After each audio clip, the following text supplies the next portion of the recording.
আগের পার্টেই দেখেছিলাম আমরা কালনা যাচ্ছিলাম, তো সেখানে দেখো আমাদের টোটোতে জায়গা হচ্ছিল না বলে কার্তিকের ছেলেকে শুয়ে নিয়েছিলাম। তারপরে আমরা দাইহাট থেকে ট্রেন ধরে নিলাম, ট্রেন ধরে চলে যাচ্ছিলাম কালনায়। তারপরে আমরা যে কালনায় নেমে পড়লাম এবং ট্রেনে এত ভিড় থাকছিল যে ভিডিও করতে পারিনি ঠিকমতো।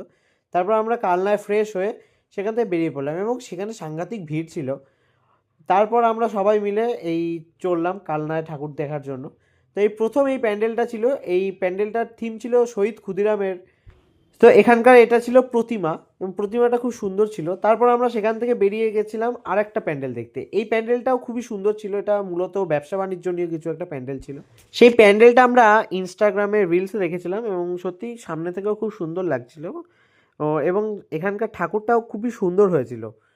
তো সেই ঠাকুর দেখা কমপ্লিট করে আমরা আরেকটা প্যান্ডেলে এসেছিলাম। এরকম করে আমরা অনেকগুলো প্যান্ডেলে গেছিলাম, যেটা একটা ব্লগে দেখানো সম্ভব নয়, তাই নেক্সট ব্লগে আরও প্যান্ডেল